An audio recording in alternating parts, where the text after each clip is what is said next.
नमस्कार दोस्तों, स्वागत है आप सबका आज की एक बहुत सुंदर प्यारी सी लीला में। एक कोई बड़ी प्यारी सी कथा आती है। बरसाने में एक नया किसी का विवाह हुआ, नई नई शादी हुई नहीं है। आप तो यह जो विवाह हुआ बरसाने में, तो आनंद इसके घर बह आई थी, जो साथ ही उसकी वह राधा रानी को अपने बेटे के विवाह का निमंत्रण देना कबूल कर उसका निमंत्रण नहीं दे पाई, किसी कारणवश है। तो भी हो गया तब यादव, अरे थोड़ी भूल हो गई बताएंगे। श्री जी को निमंत्रण नहीं दिया। अब बरसाने में विवाह और वह आती, थोड़ा आशीर्वाद प्राप्त होता है। हमने उनको ही बुलाया, पर अब गलती होगा, अब क्षमा मांगने जाना चाहिए। तो सांस दौड़ी दौड़ी आए राधा रानी के पास। किशोरी जी, मुझे क्षमा करना, मैं भूल गई, दिमाग से निकल गया। तो श्री जी बोली, कोई बात नहीं, अब तो आ गई, अब ठीक है। सांस बोली, वाह कितनी उदार है आप, इस पर मेरी इच्छा है कि एक बार मेरी बहू का आप मुख देख ले और उसको आशीर्वाद दे। राधा रानी बोली, ठीक है, उसको यहां महल में ले आओ है। तो सांस जा रही है महल में अपनी बहू को ले जाने के लिए, लेकिन अब हमारे ठाकुर जी तो बड़े शरारती है, नटखट है। उसने सांस पहुंचे वास्ते पहले उसके घर पहुंच गए, और जो नई बहू आई बातें कही, तू सोच तेरी सास ने कही है। तभी वह खुद देर लगी आने में, सो जाए तो कि बहू को सलाह दियो। और ठाकुर जी बहू को श्रृंगार करके घूंघट करके खुद बैठ कर गा कि अब शायद ताकि देख, यह बड़ी मर्यादित बहू है, इसको कैसे एकदम संकोच में, नई नई आई तो थोड़ा संकोच है। घूंघट करके बैठ गा। तो सांस बोली, बहू चलो। तो ऐसे इशारे से पूछा, कहाँ चलना है मां जी, पूछा। तो सांस बोली, हमारी ब्रज की जो ठकुरानी है उनके दर्शन कराने लेकर चलू, चल मेरे साथ चलेगी। भीतर तो ठाकुर जी को बहुत खुश हो रहे हैं कि आज हमको जी के दर्शन होंगे। तो घूंघट करके बहू लेकर पहुंच गई किशोरी जी के पास, दोनों हाथ जोड़ करके प्रणाम किए। तो राधा रानी ने आशीर्वाद दिए कि अपने प्रियतम की हमेशा प्रिय रहो। ठाकुर जी का मन आनंदित हो उठा, कुछ गदगद होगा, वाह इतना बढ़िया आशीर्वाद मिल गया है। फिर बाद में जाकर ठाकुर जी ने कि अब आशीर्वाद कैसे लेगे चरण स्पर्श करके। तो लोग, अब ठाकुर जी को यह अवसर मिला कि हम एक राधा रानी जी के चरण स्पर्श कर ले। अब तो ठाकुर जी चरण स्पर्श करते हैं। लाडली जी के चरणों में संसार का मालिक श्याम है, इसके खेल में इस नए के अनुसार। और कहाँ यह सब ऐसा नहीं है कि भक्त ही उनके चरणों के लिए रोते, एक बड़ा प्यारा चित्र है। और ऐसे कई सारे चित्र है कि श्री ठाकुर जी श्री जी के चरणों को अपने हाथ में रख और उनको अपने मुख से लगाकर आंखों से झरझर अश्रु बह रहे, और राधा रानी के चरणों का अभिषेक ठाकुर अपने नेत्रों से अश्रु से करने लग गए। इनकी कीमत अनमोल है। सभी ब्रह्मा विष्णु महेश में सामर्थ्य नहीं है कि वह श्री जी के चरणों का गुणगान कर सकते हैं, कि उन्हीं के चरण कमल को, ऐसे चरणारविंद श्री ठाकुर जी को स्पर्श करने को प्राप्त हुए, उन चरणों में अश्र आर बह चली है। और फिर श्री जी ने देखा अब बहू प्रणाम कर रही है। तो लाडली जी बोली, कौन हो? बोली, अब घूंघट उठाओ और मुझे अपना मुख दिखाओ। तो अब ठाकुर जी घूंघट करे बैठे हैं। ठाकुर जी बोले, सासू जी ने घूंघट हटाने से मना किया है। श्री जी बोली, अरे हमने आपको अपना मुख दिखाने की तैयारी है। राधा रानी जी बोली कि उन्होंने बोला कि मेरे पास ही बहू का मुख आप ही पहले देखोगी, और यह तो मना कर रही है। तो यह कैसी दुल्हन श्री जी की आज्ञा नहीं मानती, पूरा ब्रिज जिनके चरणों में लेटा रहता, और यह उन्हीं की आज्ञा को नहीं मान रही है। तो श्री राधा रानी ने कहा, अच्छा मोक नहीं दिखाओ तो हम बहुत ही अच्छी वस्तु देंगे तुमको, हा श्रृंगार वस्त्राभूषण प्रदान करेंगे। अब अपनों मुद्दे पर फिर अड़े ठाकुर जी है। एक सखी बोली, बड़ी यह अजीब बहू है जो तुम अरे श्री जी कह रही है। तो खूबसूरत मुख दिखा दे, श्री जी उतावली हो रही है, तेरे मुख देखने अधीर हो रहे हैं, और तुम उनको मना कर रही है कि जब सब कुछ देने को तैयार है, पर श्री जी को कुछ आभास है, और अब कुछ तो है इस बहू में। वह तो अरेंदी की बात छोड़ो, कई दूर से कृष्ण के पीतांबर को वायु भी स्पर्श करके आ जाए तो भी पहचान जाती है कि मेरे प्रियतम का यह संबंधित सुगंध रहे है। वह नहीं पहचानेंगे सामने कौन बैठा, पर श्री जी लीला कर रही है। तो बहू दिखा दे, श्री जी कहती है, सीधी लगे या कुछ तुम्हारा ने एक पसंद नहीं आया, अभी कुछ भी बढ़ाने पड़े हो नए एक बड़े, वह तो ही मुझे अपना मुख दिखाएगी। तो श्री जी ने कहा, अगर यहां पर संतुष्टि नहीं हो रही तो मैं तो कुछ और बर के 2 आभूषण दिए हैं। तो श्री जी बोली, यह बरकर तो 2 हार आभूषण श्रृंगार सब दे दिए। राधा जी बोली, द्वार खोल देती है, अपने भंडार का द्वार खोल दिया। तो बोली कि मैं तुझको मुख तुम्हें दिखाई, तुझको अपने निज महल में रख लूंगी, अपने पास में आ बैठी। अब तो क्या यह बोले, नीरज महल में वास मिले, जहां महल को दूर दूर तक खड़े ठाकुर देखते रह कब श्री जी निकलेंगी, कब एक झलक होगी वह नई महल में, हम खूब आप मिले को यात्रा बड़े आनंद की सीमा, और कब आओगे तब। ललिता ने कहा, कैरी पगली तो कोई तेरा आशीर्वाद प्राप्त हो, यह तो हम खूबी ना मिलो कभी, हम भी दर्शन करके सेवा करके घर खूब चली जाए, पर निर्भर महल में रखूंगी या आशीर्वाद तो केवल दिया, अब देर मत कर। और ललिता ने कहा, अब अपना तुम घूंघट हटा दो, अपना मुख दिखाओ। तो जैसे ही ठाकुर जी ने घूंघट उठाया तो पूरी सभा में सन्नाटा छा गया है। अरे यह कौन सी बहू आई है?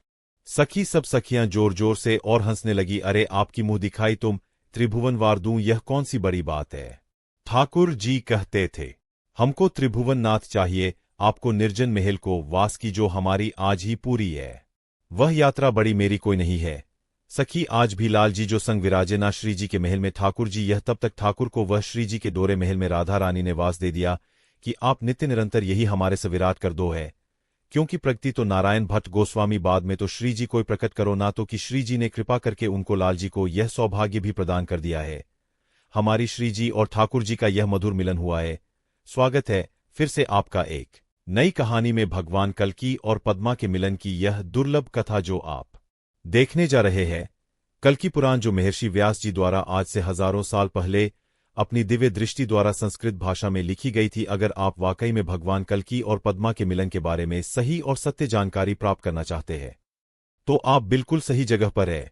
वीडियो में अंत तक बने रहिए। इस प्रस्तुति में हम जानने वाले हैं कि कैसे एक तोता भगवान कल्की और पद्मा जी को मिलाएगा, किस प्रकार भगवान कल्की संभल ग्राम से सिंगल द्वीप पहुंचेंगे और कैसे पद्मा जी से मिलेंगे, पद्मा जी का भगवान कल्की के लिए तप, और भगवान शंकर कौन सा वरदान पद्मा जी को प्रदान करेंगे, आदि अनेक बातें हैं जो हम जानने वाले जब भगवान कल्की भगवान शंकर से शक्तियां, अश्व और सुख को प्राप्त करके संभल ग्राम में जाएंगे, तब शिवजी द्वारा प्रदान किए गए शुक्र जो एक तोता है, संध्या के समय भ्रमण करके भगवान कल्की के पास पहुंचा और भगवान कल्की की स्तुति करने लगा। उसके स्तोत्र पाठ को सुनकर कल्की भगवान बोले, शुक्र तुम किधर से आ रहे हो? इस पर शुक्र बोला, है नाथ, समुद्र के मध्य स्थित सिंगल द्वीप में गया था। उस द्वीप में घटित वृतांत सुनने में बड़ा मोहक है कि राजा ब्रदत की कन्या का चरित्र अमृत समान श्रेष्ठ है। इस कन्या ने रानी कोमद के गर्भ से जन्म लिया है। उनका चरित्र श्रवण करने से पापों का नाश होता है। उस द्वीप में चारों वर्णों के लोगों का निवास है। भवन अटारी गृह युक्त नगर में वहां का राज भवन सुशोभित है। उनका भवन रत्नमणि एवं स्वर्ण आदि की पंचकारी से सुशोभित है। वहां के सरोवर में सारस और हंस आदि पक्षी किलोल करते हैं। वह दप विभिन्न प्रकार की पंचलकाओं के जालों से सुशोभित है। भावन में कल्हार कुंद आदि के पुष्पों पर भौरे गंजारे हैं। वहां के राजा ब्रदत महाबली और पराक्रमी है। उनकी पद्मावती नाम की कन्या भी अत्यंत यशस्विनी है। श्रेष्ठ मुख वाली सुंदर चरित्रम कामदेव को भी मोहित करने वाली उस कन्या की समानता संसार में कोई नहीं कर सकता। जिस प्रकार गिरिजा भगवान शंकर की सेवा पारायण है, उसी प्रकार पूजनीय पद्मावती अपनी सखियों के साथ ध्यान पारायण रहती है। भगवान विष्णु की प्रिया लक्ष्मी जी को पद्मावती के रूप में उत्पन्न हुई जानकर पार्वती जी के साथ भगवान शंकर वहां पधारे। शिवजी को पार्वती जी के सहित आए देखकर उसन ने लज्जा से सिर नीचा कर लिया। तब शिवजी बोले, हे सुभग, तुम्हारे पति भगवान नारायण ही तुम्हारा पानी ग्रहण करेंगे, क्योंकि कोई राजकुमार तुम्हारे योग्य नहीं है। मृत्युलोक के वासी जो भी मनुष्य तुम्हारी ओर काम भाव से दृष्टि डालेंगे वह तत्काल अपनी आयु के अनुकूल स्त्री प्रभाव को प्राप्त हो जाएंगे। देवता, नाग, गंधर्व आदि में से भी जो कोई तुम पर कुदृष्टि डालेंगे वह भी स्त्री तत्व को उसी समय प्राप्त होंगे। भगवान नारायण के अतिरिक्त जो कोई भी तुम्हारा पानी ग्रहण करना चाहेगा वे ऐसी ही दशा को प्राप्त होगा। अब तुम तपस्या छोड़कर भोग के योग्य अपना रूप बना लो और अपने घर को प्रस्थान करो। हे कमले, तुम हरि की पत्नी हो, हर प्रकार का शौक त्याग कर मन को स्वस्थ करो। इस प्रकार बर्फ रधान करके शिवजी अंतर्ध्यान हो गए। भगवान शंकर से मनवांछित वरदान प्राप्त करके प्रफुल्लित हुई श्री शिव जी को प्रणाम करके अपने पिता के घर को चली गई। राजा ब्रदत ने अपनी पुत्री पद्मा को विवाह योग्य देखा। तब वह अपनी पुत्री की विवाह की चिंता करने लगे। राजा ने अपनी रानी कुंडी से कहा, सुभग, तुम मुझे परामर्श दो कि अपनी प्रिय पुत्री के विवाह हेतु किस शील गुण संपन्न एवं श्रेष्ठ कुल में उत्पन्न राजा को आमंत्रित किया जाए। यह सुनकर रानी कोमद ने राजा को भगवान शिव के वचन स्मरण कराते हुए कहा कि उनके पति भगवान श्री हरि ही होंगे, इसमें कोई संशय नहीं है। उनके यह वचन सुनकर राजा ब्रदत ने रानी से पूछा कि हे प्रिया, यह तो बताओ कि भगवान विष्णु कितने समय में इनका पानी ग्रहण कर लेंगे। हे प्रिय, अभी तो हमारा ऐसा भाग्य उदय नहीं हुआ। जान पड़ता है कि जिसके प्रभाव से स्वयंवर में भगवान श्री हरि को अपने जमाता के रूप में प्राप्त कर सकूं। देवताओं और दैत्यों के द्वारा मंथन किए पर समुद्र से उत्पन्न हुई पद्मासना पद्मा के समान मेरी इस पद्मा को स्वयंवर में भगवान श्री हरि वरण कर ले। ऐसा सोचते हुए राजा ब्रदत ने अपनी कन्या के स्वयंवर के निमित्त गुणवान, शीलवान, रूपा एवं महान ऐश वाले युवावस्था से परिपूर्ण राजाओं को सम्मान सहित आमंत्रित किए। इस प्रकार उस सिंगल देश में पद्मा के स्वयंवर का उत्सव मनाए जाने लगा, बहुत के प्रकार के मंगल होने लगे और राजाओं के निवास आदि स्थान सज्जित किए जाने लगे। विवाह की इच्छा से सुवर्ण मणि रत्न से विभूषित हो राजा गण देश विदेश से अपनी सेना के सहित वहां आने लगे। वे सभी बलवान रथ आदि विभिन्न वाहनों पर सवार होकर वहां आए। वे राजागण विविध प्रकार के स्त्रभूषण माला आदि से विभूषित होकर रंगभूमि में आकर सादर सम्मानित होते हुए सुखपूर्वक अपने अपने स्थान पर बैठ गए। विभिन्न प्रकार के भोगों और ऐश्वर्या से संपन्न रमणीय चरित्र वाले एवं सबको प्रसन्न करने के स्वभाव भाव वाले राजाओं को देखकर सिंगल देश के राजा ब्रदत ने अपनी कन्या को स्वयंवर में बुलाया। गौरीचंद्र नैनी श्यामा मणि मोती रत्नों से सब प्रकार विभूषित अत्यंत सुंदर हार को धारण किए हुए वह पद्मावती मोह माया अथवा कामदेव की साक्षात पत्नी ही अवतरित हुई प्रतीत होने लगी। शुक्र भगवान कल्कि से बोले, मैं स्वर्गलोक मृत्युलोक पाताल लोक सभी में गमन करता हूं, परंतु मैंने ऐसी रूपवान कन्या कहीं भी नहीं देखी। उस कन्या के पीछे दासियां चल रही थी तथा उसके चारों ओर सखियां थी। सभा स्थल के अगले भाग में बंदीगण खड़े थे। उस रंगभूमि में राजकुमारी पद्मा मदगति से प्रविष्ट हुई। आगत नरेशों गति वाली राजकन्या हाथों में रत्नमाला लिए हुए अपने चंचल अंगों से शोभा को पाती हुई और कटाक्ष पूर्वक सबको देखती हुई बढ़ती जा रही थी।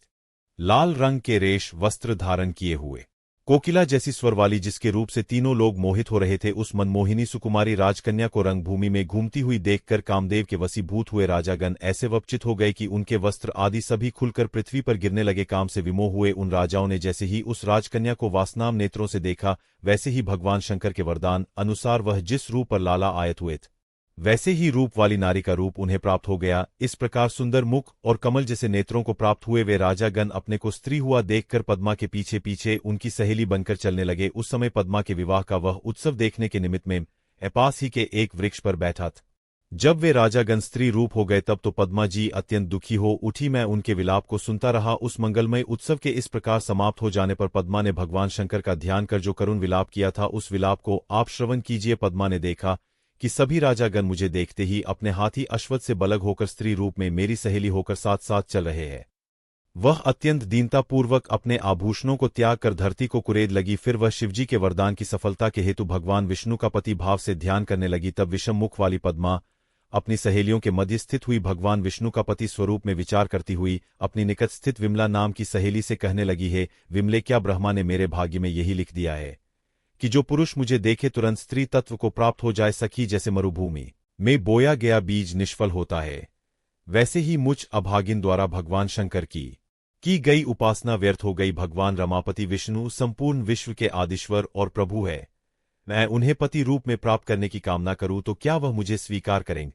यदि भगवान शंभू का वचन मिथ्या हो गया और भगवान विष्णु ने मेरी कामना नहीं सुनी तो मैं उन्हीं भगवान श्री हरि का ध्यान करती हुई अपने देह को अग्निकुंड में डालकर भस्म कर दूंगी। मैं तो यह समझती हूं कि विधाता मुझसे विमुख है, तभी तो शिव जी ने मुझे वैसा वरदान देकर ठग ली है।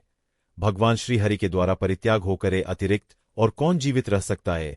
पद्मा जी इस प्रकार से विलाप करती है। उनके करुण वचनों को सुनकर ही मैं आपके निकट उपस्थित हुआ हूं। सुख के यह वचन सुनकर अत्यंत विस्मय को प्राप्त हुए कल्कि जी ने सुख से कहा, है सुख, तुम मेरी प्रिय पद्मा को आश्वासन देने के निमित्त पुनः सिंगल देश को प्रस्थान करो। हे सुख, तुम हमारे संदेश वाहक होकर पद्मा को हमारे रूप का वृतांत सुनाना और फिर शीघ्र ही यहां लौट आना अवश्य ही। पद्मा मेरी पत्नी और मैं उनका पति हूं। विधाता ने यह सहयोग नियत किया है। बेचारा भाई अपने परिवार के साथ स्थित है।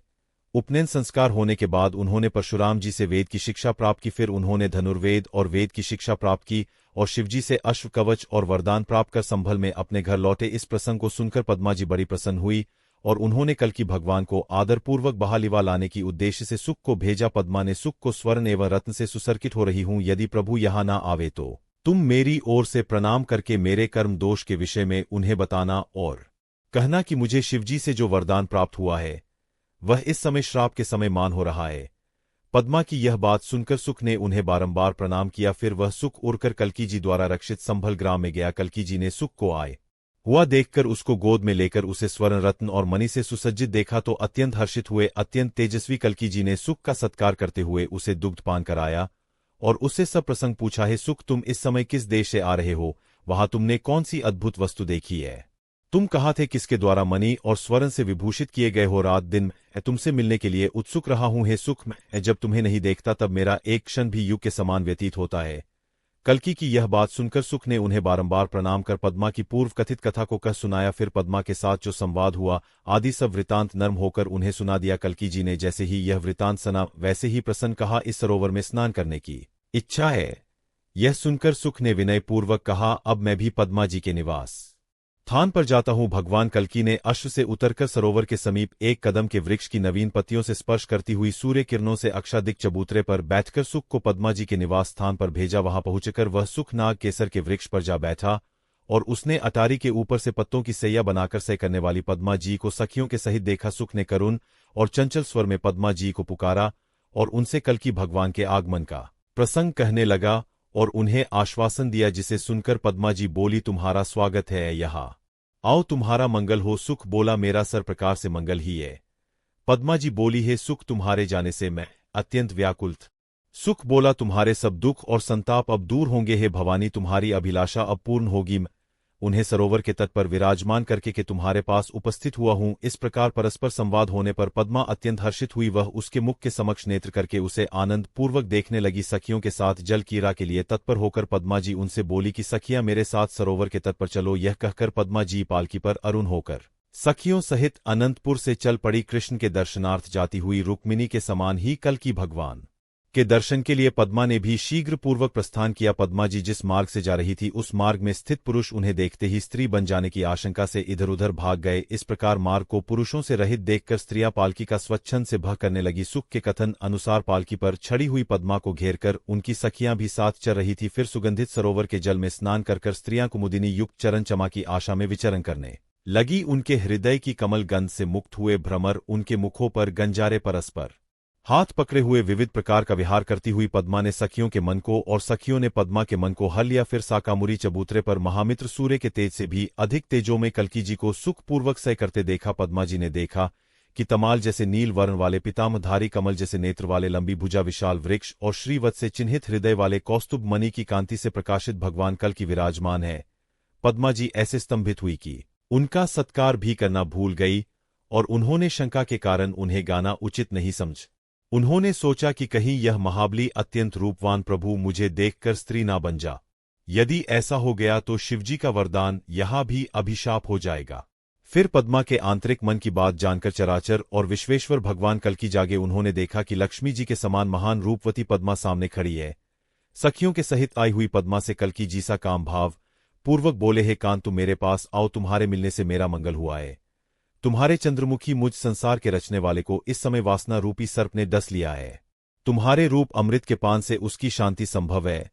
यह शांति सुकृतियों से भी दुर्लभ और जीवन के लिए आश्रय स्वरूप होगी। जैसे महावत अपने अंकुश से गजराज का कुंभ भेदन करता है, ठीक वैसे ही तुम्हारा सुंदर स्वरूप मेरे हृदय स्पर्शी हाथी का कुंभ भेदन कर रहा है।